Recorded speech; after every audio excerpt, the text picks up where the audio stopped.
Assalamualaikum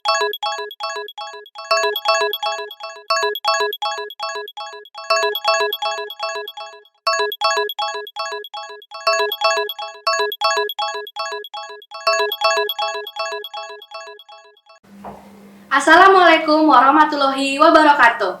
Salam pers. Kembali lagi bersama kita di kegiatan Notif, Ngobrol Kreatif. Bersama saya Yenike Manurung sebagai host. Di sini sudah ada kedua kakak yang tentunya sangat cantik yang merupakan alumni Unimed dan juga peraih atau awardee beasiswa LPDP. Mungkin kita dimulai dari perkenalan terlebih dahulu ya Kak. Udah Kak April, silakan. Ya. Oke, nama saya Aprilia Handayani ya, biasa akrab dipanggil April. Saya merupakan awardee LPDP dalam negeri ya, batch keempat tahun 2016. Kampusnya Universitas Gadjah Mada. Boleh Kak. Oke, hai semuanya sahabat Notif. Perkenalkan nama saya Yanti Kumala Sembiring. Biasa disapanya Yakum, alumni Universitas Negeri Medan juga tahun 2021 kemarin dan alhamdulillah diterima di LPDP di Universitas Negeri Yogyakarta. Sedikit informasi nih teman-teman, seperti yang kita tahu beasiswa LPDP adalah merupakan beasiswa yang diberikan atau dinaungi di bawah Kemenku dengan dana APBN, dan tentunya beasiswa ini sangat diminati oleh para tamatan S1 ya Kak, karena untuk S2 sama S3 ya kan. Dan kebetulan nih kalau tidak salah sebentar lagi akan dibuka untuk LPDP tahap kedua.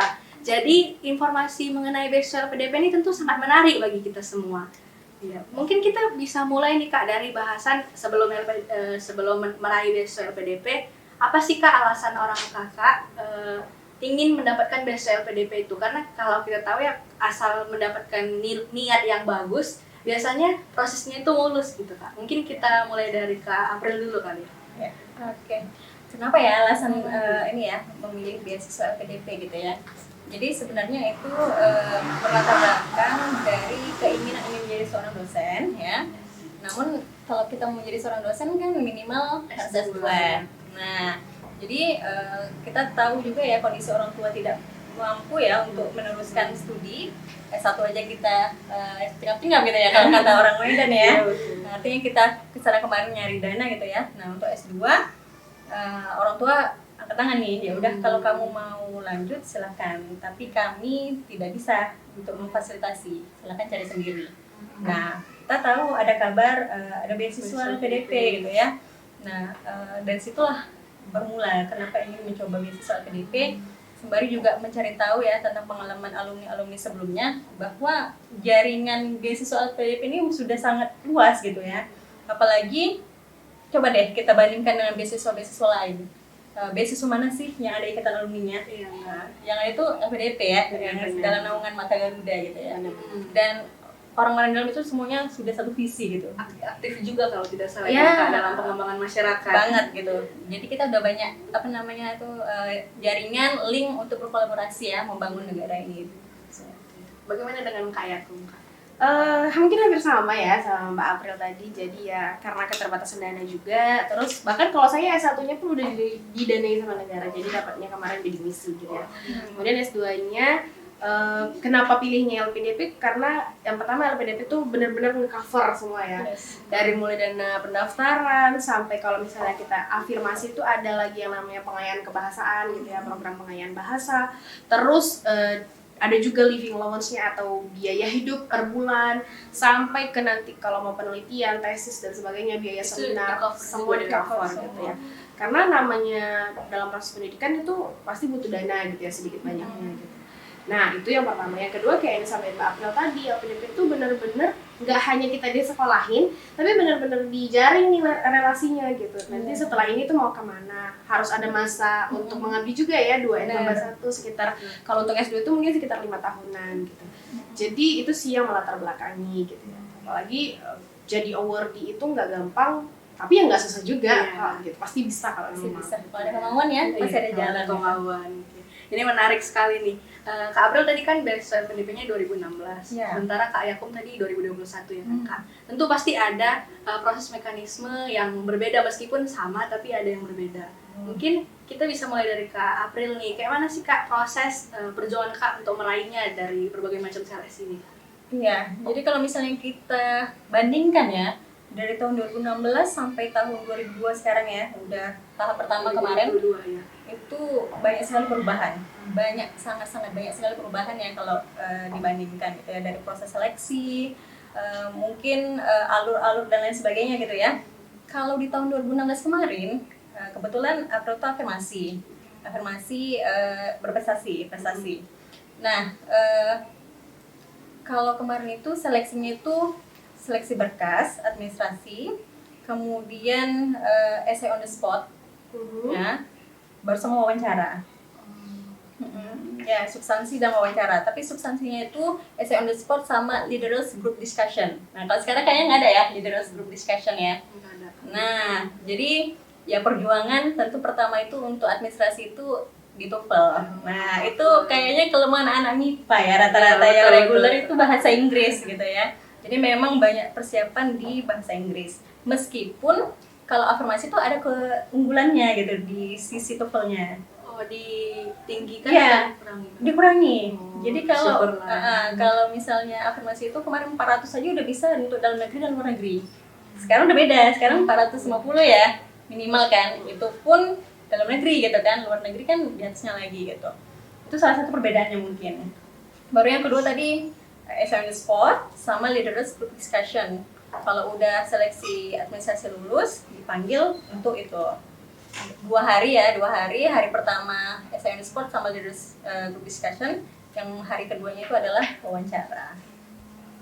Itu sih kalau Kak, gimana ini gitu. aku gimana nih Kak? Beda banget Beda ya. banget. Jadi kalau di tahun kami itu dia pendaftarannya itu 3 tahap dan itu semuanya by online. Yang pertama itu sama administrasi. Jadi ya kita butuh TOEFL, kemudian kalau mau keluar mungkin dia ada yang IELTS gitu ya. Nah, terus di situ juga tuh esainya gitu. Di administrasi itu esai. Dan di tahun kami itu esainya ada 2. Yang pertama itu personal statement, itu lebih kayak gimana kita mendeskripsikan diri kita. Nah, yang kedua itu adalah esai kontribusi untuk negeri. Jadi di situ tuh kita harus ceritakan kenapa jurusan ini penting, terus kenapa juga kita harus ambil jurusan itu. Bahkan sampai ke rancangan tesis atau rancangan penelitian yang nanti mau kita buat di S2 itu juga udah harus mulai digambarkan gitu.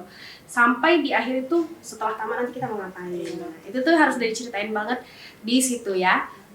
Baru setelah itu kalau misalnya udah lolos nih tahap administrasi, kemudian masuk ke seleksi yang kedua, itu ada namanya tes wawasan kebangsaan dan skolastika. Jadi itu ada ujiannya kemarin. Ujiannya itu ala-ala kayak CPNS, cuman soalnya tuh agak lebih susah gitu ya. Soalnya agak lebih susah. Baru kemudian kalau misalnya udah lulus juga tahapan itu, baru masuk ke interview gitu. Jadi yang banyak gugur itu kemarin di administrasi, terus di seleksi skolastika itu juga lumayan, baru terakhir di interview. Dan itu juga race-nya cukup lama gitu. Makanya bisa lah untuk persiapan. Itu online semua ya? Semuanya online. Gitu. Berarti nggak harus datang ke lokasi untuk ujian gitu ya? Enggak. Bisa lanjut ya? Oke, lanjut. Tadi Kak mengenai ujian untuk skolastika atau apa, berarti itu harus ada persiapan yang matang dulu ya Kak untuk ngikutin itu. Iya. Itu untuk yang untuk tanda tahu kita lanjut atau enggak itu gimana sih Kak? Apakah dari email atau dari situs tertentu gitu Kak? Iya, jadi nanti tuh kalau kita mau daftar LPDP di awal itu kita daftar dulu, kita kayak buat akun. Nah, kita buat akun, nanti di situ tuh diumumin semua. Berarti bukan dari email lagi ya? Bukan, dari situ nanti kita login kan ke akun LPDP. Kemudian kalau nanti dinyatain lulus seleksi administrasi, silahkan lanjut ke seleksi yang berikutnya. Gitu. Kalau ditanya persiapan, apalagi untuk saya ya yang backgroundnya itu pendidikan bahasa gitu ya, itu kan soalnya banyak yang numerikal gitu-gitu kan, itu agak susah. Ya, iya beda gitu. Jadi itu agak susah karena banyak soalnya itu yang based on mathematics ya, banyak yang matematika, kayak soal-soal mau masuk STAN menurut saya gitu. Cuman ini lebih susah gitu. Nah, saya ketolongnya itu karena ada juga soal-soal yang dia verbal ya. Verbalnya ada juga. Terus kayak yang analisis data, yang begitu-begitu. Di situ sih mungkin ketolongnya gitu ya. Karena kalau soal yang eksaknya itu bener-bener, aduh ini apa sih, mereka minta apa sih, nggak ngerti gitu lah ya. Tapi ya udahlah, untungnya karena sebelumnya itu kita udah ada preparation bareng teman-teman, masih ketolong di situ. Dan skornya juga ya cukup lah. sering menjadi pertanyaan ini Kak, yang di bagian wawancara itu Kak, itu sebetulnya harus bahasa Inggris atau bahasa Indonesia gitu Kak? Atau tergantung pengujinya gitu? Oh ya, kalau April kemarin itu bilingual. Oh, Jadi berarti ada gabung-gabung. tiga ini ya penginterview kan. Dua dari akademisi, satu dari psikolog. Nah, dua orang ini pakai bahasa Indonesia. Terus yang ketiga nih, bapak dosen ini, dia akademisi gitu kan. Pakai bahasa Inggris. Tapi intinya kemarin nanyanya kenapa TOEFL kamu segini gitu. Apa usaha kamu kemarin itu bisa mengupgrade nilai TOEFL, sama apa aja sih kesibukan kamu selama di kampus S1, kegiatan apa yang pernah kamu lakukan? Enggak Kak jawab pakai bahasa Inggris. Pakai bahasa Inggris. harusnya. Iya, pakai bahasa Inggris harusnya gitu. Iya. Kalau di tahun saya sih kebetulan itu online juga ya. Interviewernya itu ada 2, yang satu dari akademisi sama yang satunya juga dari psikolog. 2 ya? Iya, 2. Oh, Dan kebetulan itu ibu-ibu dua-dua. Nah, kebetulan ada teman juga yang udah interview duluan, jadi kami tuh kayak ada jadwalnya gitu. Teman saya ini dia ambilnya dalam negeri, dan kebetulan dia itu full English gitu. Jadi mau ambil dalam negeri atau luar negeri itu nggak menjamin kita bakal diinterview pakai apa. Jadi harusnya Tergantung persiapan interviewer. bahasa Inggrisnya ini harus matang. Iya benar. Jadi dua-dua memang harus dipersiapin sih. Dan untungnya saya kemarin itu dua-duanya mintanya pakai bahasa Indonesia. Indonesia ya. Iya. Jadi rezekian ya. Iya, rezeki-rezekian, bener banget. Di awal baru masuk, ibu tuh langsung ngomong gini, halo boleh perkenalan? Katanya, iya bu, perkenalkan nama saya gini-gini. Kita pakai bahasa Indonesia aja ya, katanya. Oh, simple. Ya udah gitu. Saya di situ, alhamdulillah gitu. Kalau itu Kak, karena online dia dari Zoom atau WA gitu Kak, tiba-tiba ditelepon. Oh, dari Zoom sih, Oh, dan itu dari udah Zoom. diinformasiin. Oh, berarti gantian masuk gitu ya Kak. Ya, enak ya kalau online ya. Kalau Kalau kemarin masih offline kalau ya. offline takut gerak-gerik mungkin diperhatikan gitu. Oh iya, apalagi psikolog kan. Lirikan mata kita, ini bohong nggak nih ya? Gitu ya. Kemungkinan tahap 2 ini bisa jadi udah mulai offline Mulai lagi offline. ya Kak. Ya, biasa kalau offline di Medan di ini gedung keuangan Oh, sebelah biasanya kantor di gubernur situ ya. biasanya di situ. Jadi dari pengalaman kakak ini, sebetulnya kualitas apa sih Kak yang dibutuhkan sebagai seorang howardi? Apakah mungkin hanya pendidikan cukup, atau harus ada leadership atau skill dan sebagainya gitu, dari pertanyaan-pertanyaan baik akademi atau wawancara gitu Kak? Kalau kita kriteria ya kan Mbak Yanti ya, kita itu mungkin melihat dari visi dari LPDP itu sendiri ya. Nah, kalau LPDP itu mencari seorang pemimpin dan profesional masa depan. Nah, ya, yang untuk bisa mendorong inovasi untuk mewujudkan Indonesia yang sejahtera, demokratis, dan keadilan. Nah, memang kognitif memang lah juga dibutuhkan gitu ya. Dilihat dari IP itu kan udah tersistematis ya.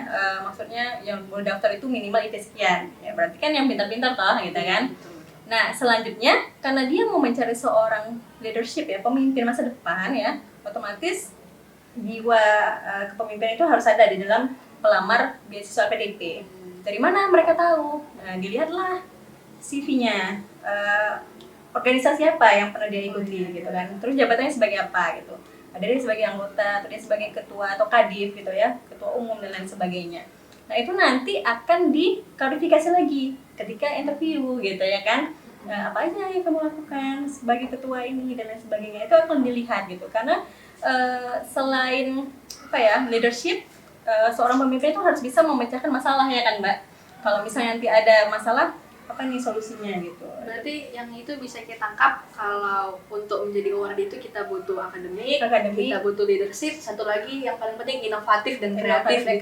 Ya, sama ini sih, pernah nggak kita bersinggung langsung sama masyarakat, pengabdian masyarakat.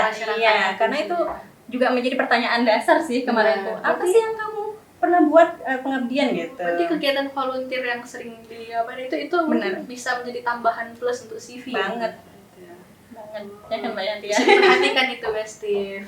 Kita pelajari agar kiranya kita bisa menjadi sama wardi kan, nanti kita bisa lewati. Amin.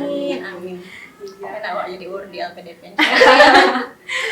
Mungkin kita lanjut nih mengenai ini sih Kak. Kalau dari berita-berita yang kita dengar nih sering dibilang itu kenapa sih para awardee ini tidak ada yang mencukupi kuota gitu Kak? Padahal kuota banyak, bahkan tidak dibatasi, tapi kenapa dikit yang lolos gitu Kak? Kira-kira alasannya menurut pendapat Kakak dari pengalaman Kakak berdua itu gimana sih Kak sebetulnya? Apakah memang sebetulnya standarnya yang sulit atau orang yang susah dicari gitu? Oke, bener sih ya sebenarnya LPDP itu nggak pernah ngasih batasan kuota gitu. Kalau mungkin di kampus gitu ya kuota untuk jurusan ini sekian gitu. Nah, kalau LPDP sendiri nggak pernah. Makanya ada istilah di LPDP itu kita nggak pernah bersaing dengan orang lain. Jadi kita bersaingnya sama diri sendiri gitu. Ya.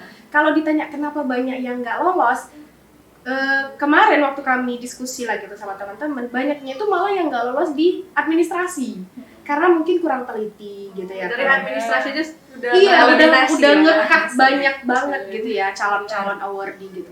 Mungkin masalahnya tuh di mana? Keseringan nanti tuh di esainya nanti kurang sesuai dengan yang ketentuan gitu ya kan. Karena kan ada sebenarnya LPDP itu udah kasih tuh kerangkanya. Nanti mungkin di situ tuh yang kurang atau nanti ada berkas yang salah formatnya gitu. Itu udah langsung ter-blacklist by system gitu. Jadi nggak ada istilah salah dikit aja kok nggak apa-apa, enggak. Jadi sebenarnya banyak yang di situ. Kemudian kalau mungkin di tahun saya itu ya itu tadi di Skolastika ya kan, mungkin nggak mencukupi skornya atau berapa gitu. Nah itu juga udah terkat gitu. Jadi emang benar-benar kita bersaing sama diri sendiri. Makanya kami waktu kemarin itu ya ada istilahnya, kemarin kami buat grup LPDP Hunter gitu ya. Biasanya tuh kalau mau menjelang pembukaan gini itu banyak banget berjamuran grup-grup LPDP Hunter. Itu kakak pakai grup apa sih kak, WA atau apa? Ada Telegram ya. Biasanya banyak di Telegram karena dia bisa banyak peserta sampai 30 ribuan kami kemarin. Kalau WA terbatas ya? Iya, WA cuma terbatas kan gitu. Yeah.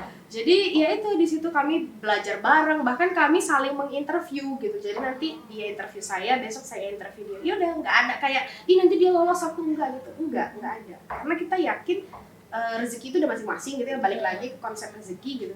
Dan emang LPDP juga nggak bilang, nggak ada pernah sampaikan maksudnya kami membatasi sekian orang, enggak. Sebanyak-banyaknya gitu. Kalau memang kamu layak dengan kriteria LPDP pasti kamu lulus gitu. Karena udah ada tahap 1, tahap 2 gitu kan, tinggal kita milih mau yang mana, asal rencananya matang, esai dan administrasinya semua alhamdulillah lanjut ke tahap selanjutnya gitu. Mungkin tambahan ya selain administrasi gitu ya. Kan tadi kita di administrasi buat esai kan. Nah, pas wawancara itu dikonfirmasi. Iya. Sesuai nggak apa yang ditanya itu jawaban kita secara langsung dengan tulisan kita. Kadang kan bisa jadi esai orang yang buat. Iya, bener. Terus kadang mereka juga bisa tahu kalau kita itu jujur atau enggak, karena ada psikolog kan di dalam. Iya. Nanti kalau misalnya yang kita tulis dengan apa yang kita narasikan itu beda, nah mereka langsung nggak akan rekomendasiin tuh. Interviewernya nggak bakal rekomendasiin kita. Mungkin yang menarik lagi nih kak, kalau tidak salah di tahun yang lalu ya, LPDP kemarin itu nggak hanya beasiswa reguler aja.